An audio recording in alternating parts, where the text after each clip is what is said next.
a diretriz de como vai fazer a LOA, né, que é a lei orçamentária, que lá onde se define realmente todos os valores, todas as ações que irão acontecer dentro do exercício 2025, e a cada 4 anos é feito o PPA, Plano Plurianual, né, é no primeiro ano de mandato do prefeito. Então, o ano que vem, a gente também estará tratando de PPA. Começando, aqui a Lei de Diretrizes Orçamentárias, ela possui alguns tópicos, né? Veja aí, o primeiro tópico são as metas fiscais. As metas fiscais nada mais é do que o município já vai estar determinando quanto que ele pretende arrecadar, o quanto que o município ele pretende gastar, com o que ele precisa gastar, quais serão essas prioridades. Então são criadas metas, né? O município ele espera arrecadar isso, espera gastar de tal maneira. E essas metas elas são acompanhadas através de relatórios chamados relatório resumido de execução orçamentária e relatório de gestão fiscal, que são bimestrais e quadrimestrais, e são realizadas também audiências públicas de quadrimestre, né? Onde nessas audiências públicas são demonstrado que tudo isso que está sendo planejado, tudo isso que foi planejado, se está sendo cumprido, se está sendo alcançado, né? Então, quadrimestralmente, isso é apresentado para a população. Prioridades e metas da administração. Aí são as ações mesmo. A gente vai mostrar ali para vocês depois todas as ações que o Poder Executivo e o Poder Legislativo pretendem realizar no ano de 2025. Estrutura dos orçamentos. Se você pegar o texto da Lei de Diretrizes Orçamentária, ele também fala da estrutura do orçamento. Como que ele está dividido em função, subfunção, modalidade, como que isso vai acontecer. Tudo isso é dito dentro do texto da Lei de Diretrizes Orçamentárias.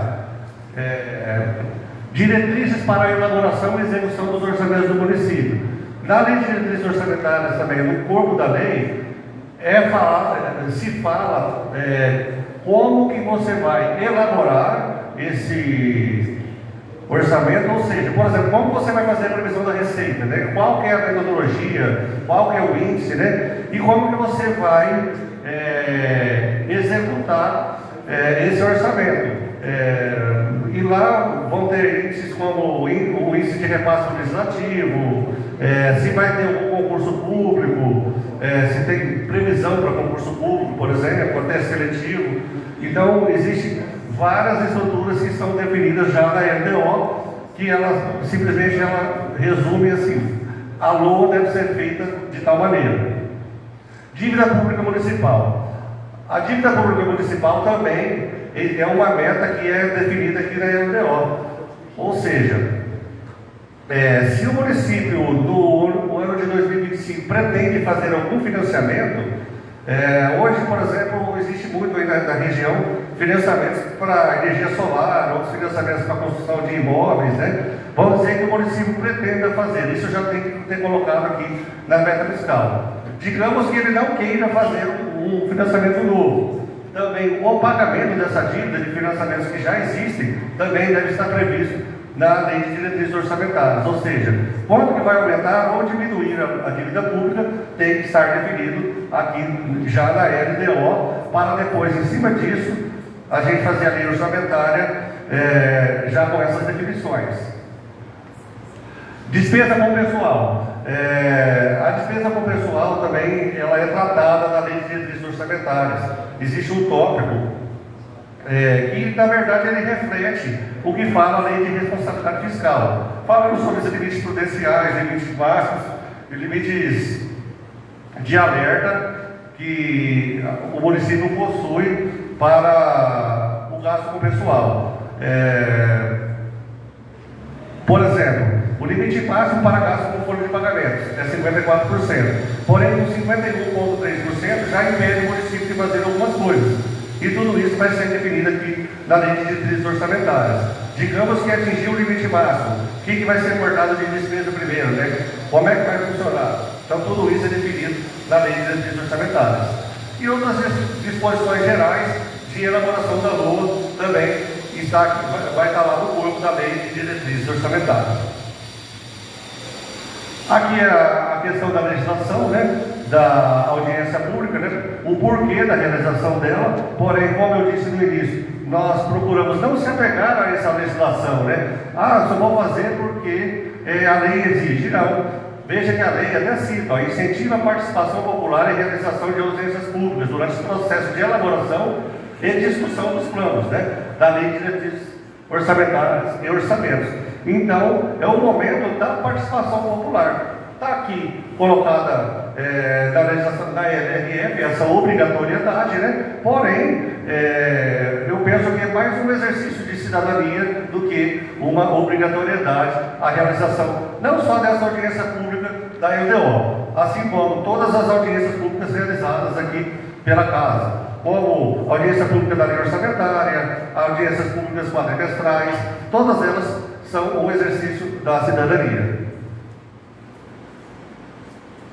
Aí o processo orçamentário, é o que eu disse, o PPA, que é a cada 4 anos, né? O ano que vem vai ser definido o PPA novamente, né? E a gente está utilizando aqui o PPA que foi aprovado no primeiro ano deste mandato, do mandato atual, né? E ele vai até 2025. Em 2025 se faz o novo PPA, onde se programa os municípios para o médio prazo, né? 4 anos. LDO é onde a gente está fazendo, né? Tudo que a gente está fazendo aqui, todas as ações colocadas na LDO, elas já possuem a sua previsão no PPA. É obrigatório a compatibilização entre as ações. E a LOA, que vai ser o próximo momento, né? Após aprovada a Lei de Diretrizes Orçamentárias, o setor de planejamento já começa a trabalhar na lei orçamentária em cima do que for aprovado na LDO. O processo orçamentário, como eu já disse, a Lei de Diretrizes Orçamentárias tem como a principal finalidade orientar a elaboração dos orçamentos fiscais e de investimento do poder público, incluindo os poderes executivo, legislativo e judiciário, sintoniza a lei orçamentária anual com as diretrizes, objetivos e metas.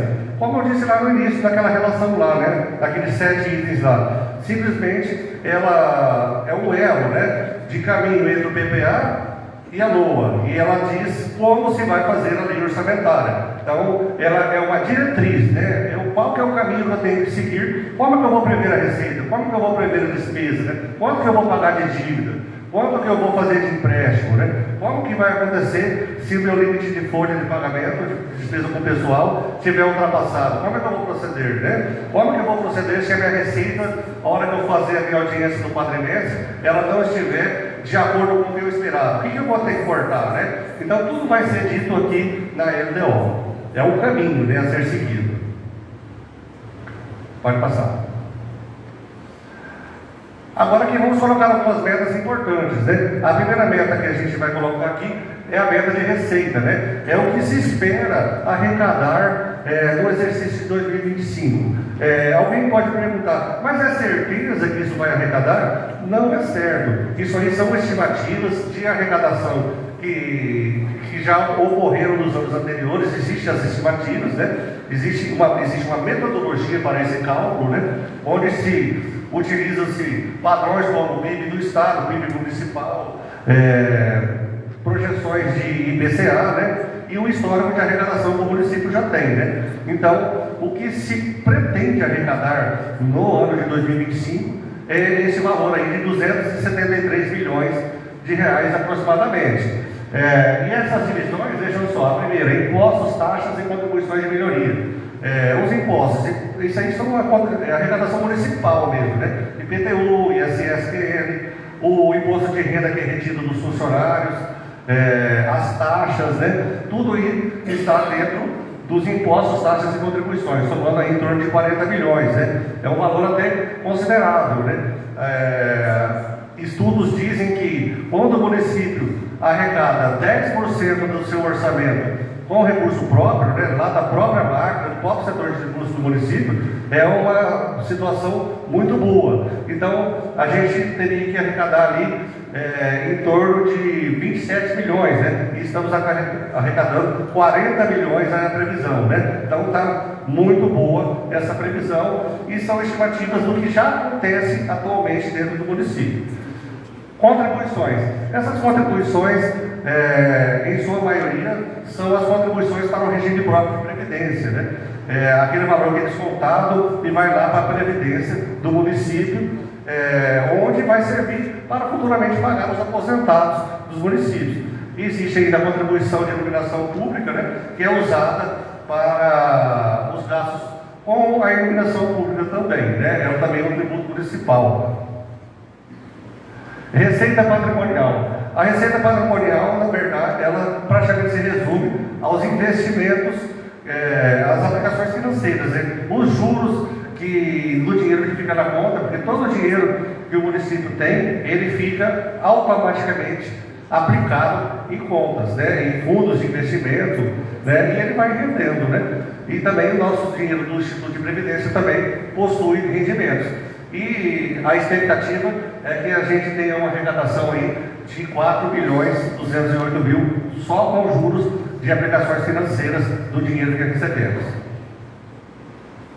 Receita de serviços, também uma receita municipal de serviços que são prestados pela prefeitura, onde o cidadão vai lá e paga aquela ART, o DAN, né, documento de arrecadação municipal, e onde a prefeitura presta o serviço, né? Outro exemplo também de arrecadação de serviços é quando existe coleta de lixo pública. Aqui é privatizado a coleta ou não? Município, né? Então, é um exemplo também, né? Coleta de lixo, água, né? Tudo são serviços que são prestados pela prefeitura. E transferências correntes é o maior volume, né? Por que corrente, né? Corrente, a licença diferente de corrente para capital é que a corrente ela pode pagar qualquer tipo de despesa, né? Folha de pagamento, energia, né?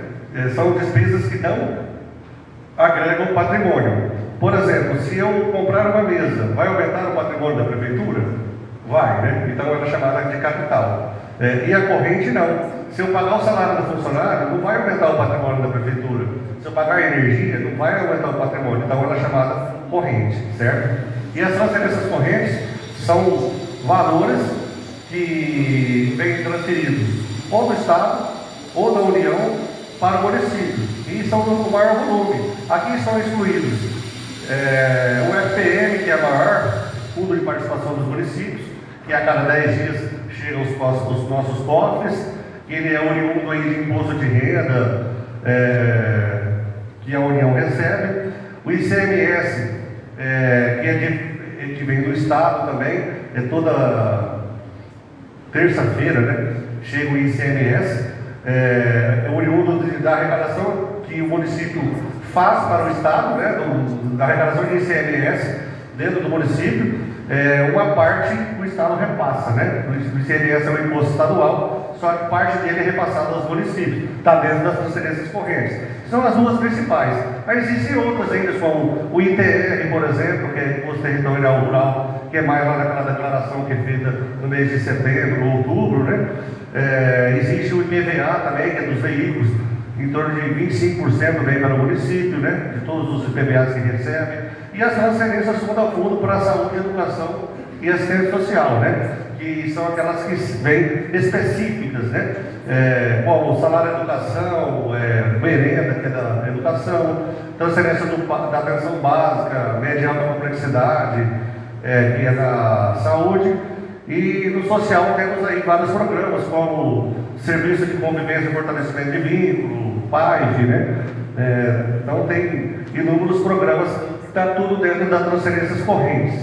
Então esse total, olha só, 215.596.000. E as outras receitas correntes são algumas outras receitas esporádicas que podem acontecer dentro do próximo exercício, né? Um exemplo de outras receitas correntes que aconteceu recentemente foi a questão lá na época da pandemia, do dinheiro que vinha lá do governo federal para cobrir gastos com a pandemia. Ela era considerada uma outra receita corrente, certo? Então, totalizando aí o total de 273 milhões aproximadamente de receitas correntes. E de capital, veja só foi previsto 50 mil de alienação de bens, e veja que não previu-se nada de receita, de transferência de capital. É uma situação normal, né, isso acontecer, porque nós sabemos que o próximo ano é o início de mandato.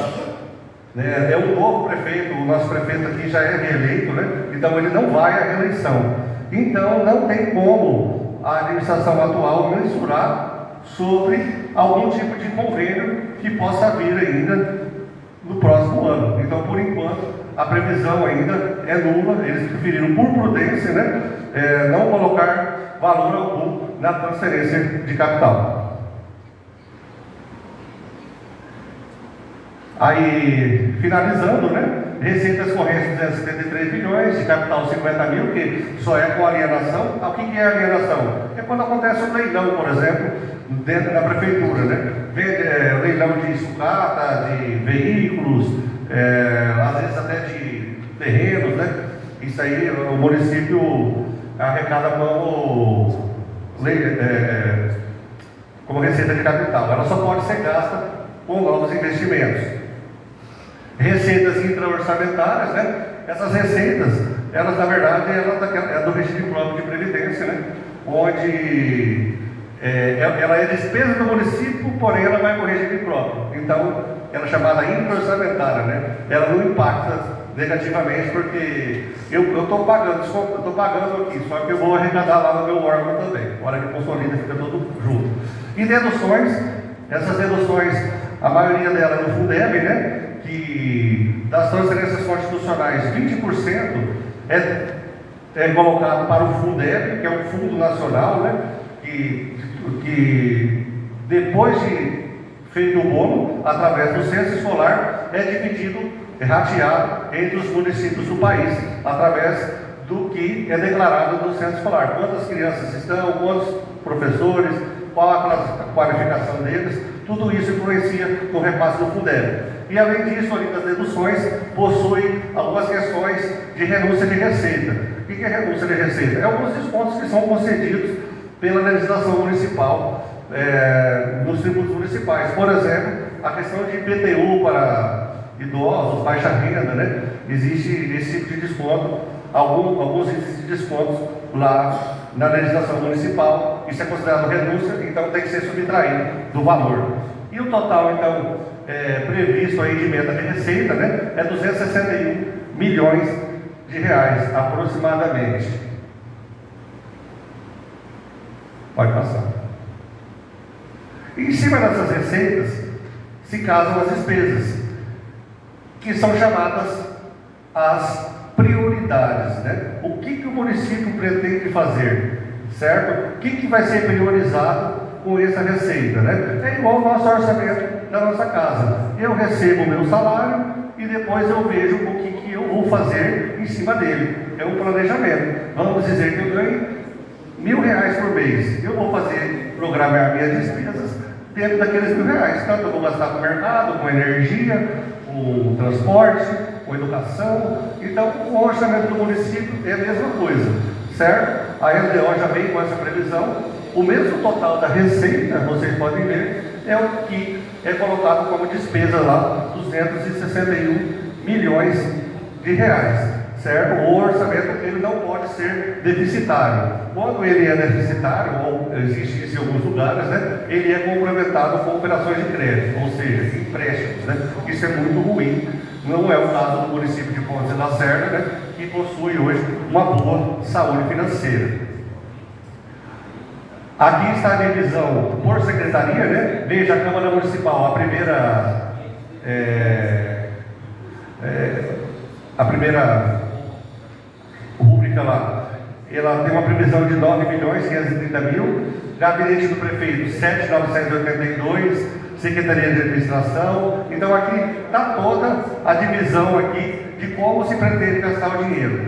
Ah, é obrigado a ser desse jeito? Não, existem depois percentuais de remanejamentos, né, onde alguma ação que não consiga ser realizada, você possa pegar o dinheiro para levar a outra, né? Existe um percentual, esse percentual também, ele já é definido na LDO e depois ele é reiterado na lei orçamentária.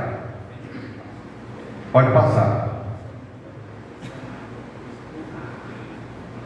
Aí, agora vamos um por um, né? Porque dá uma impressão, nossa, 7 milhões para o gabinete, né? O que eles vão fazer, né? Certo? Então vamos ver o que eles pretendem, né? Pode passar.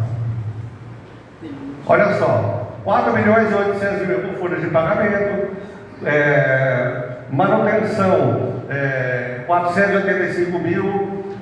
Pode ser uma reforma, pode ser uma pintura, a própria energia, telefone, tudo para manutenção, né? Aquisição de materiais permanentes, divulgação de publicidade e sentenças judiciais. Essas são as ações previstas. E dentro do gabinete do prefeito tem todos aqueles departamentos, olha lá.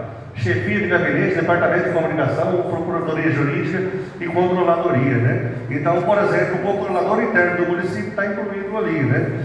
A parte de mídia do município, de divulgação, está ali também. O procurador jurídico está dentro do gabinete, né? Então, veja que ali está destrinchado como que eles pretendem gastar. Só que onde vai ser melhor detalhado essa situação é na lei orçamentária anual, que é a próxima lei que faremos, né? Primeiramente, se coloca esse valor, né? Porém, onde vai definir mesmo o valor é na lei orçamentária anual. Esse valor pode mudar conforme a necessidade, esse lapso temporal que a gente tem até a LOA, né? Pode ser que se aumente um, diminui o outro, pode ser que até lá a gente tenha uma nova previsão de receita, né? A gente não sabe, né? O que pode acontecer nos próximos meses, né?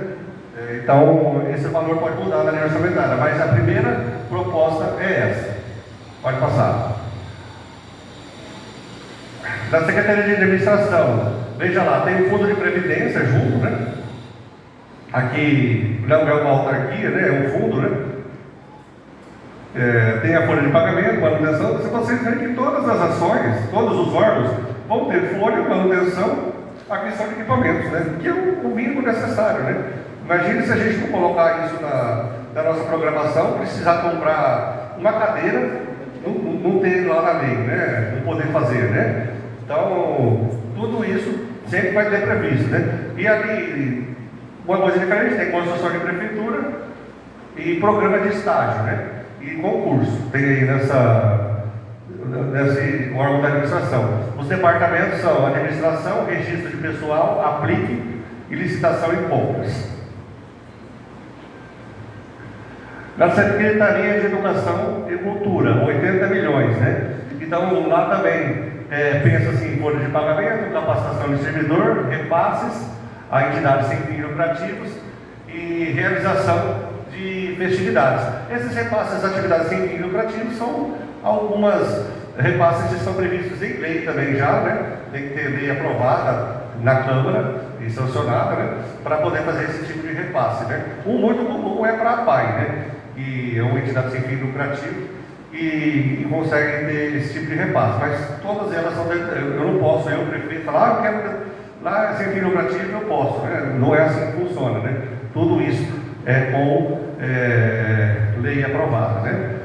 E eles têm ali, foi frisado lá que eles pensam na aquisição de uniformes escolares, kits escolares, material permanente e ampliação.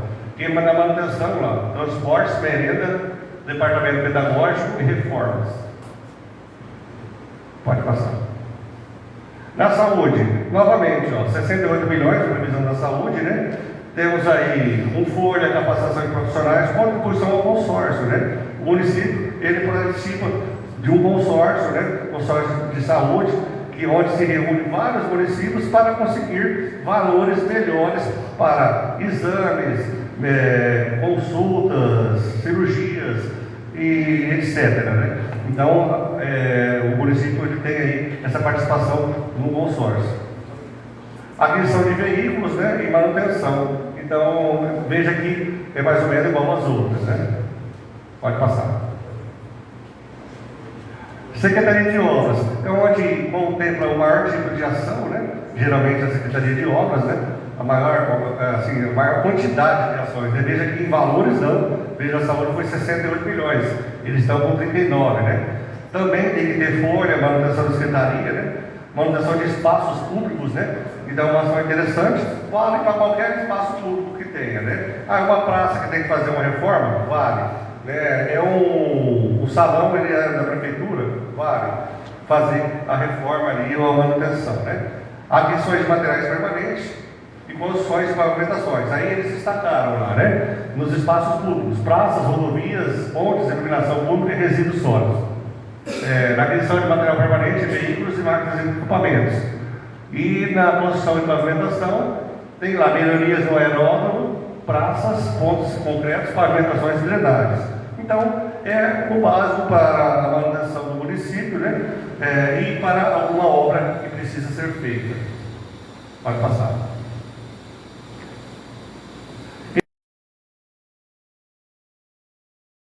Do que modificações que o legislativo ele sugere, né? É uma emenda, né? Ele sugere que tal situação mude, né? Eu quero que em vez de eu comprar cadeira, eu vou comprar mesa, por exemplo, né? Então vamos ao conceito. A emenda parlamentar é um instrumento que a Câmara Municipal pode utilizar para influir no processo de elaboração da LDO.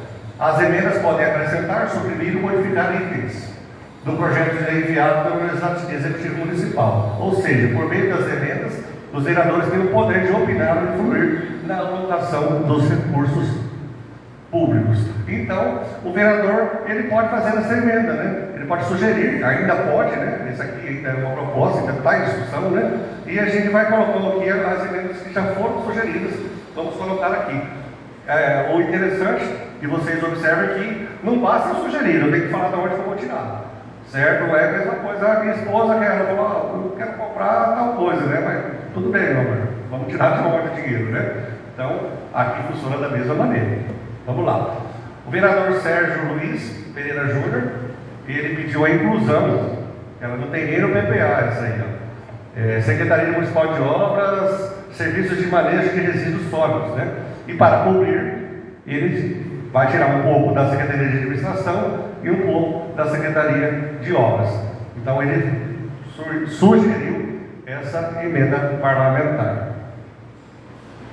O vereador Doni Bill, ele também sugeriu a construção da cobertura da feira livre, né? E para cobrir também, retirar valores lá da Secretaria de Administração e da Secretaria de Obras. Certo? Então essas foram as duas emendas que foram sugeridas até o momento, né? Aqui encerra-se a apresentação. Novamente, eu quero reiterar que é um grande prazer se dirigir ao município de Pós de Lacerda e também a esse público presente, né? E me coloco aqui à disposição para qualquer dúvida, qualquer questionamento, qualquer contribuição que vocês possam ter aí a fazer com a gente, certo? Muito obrigado. A palavra estará.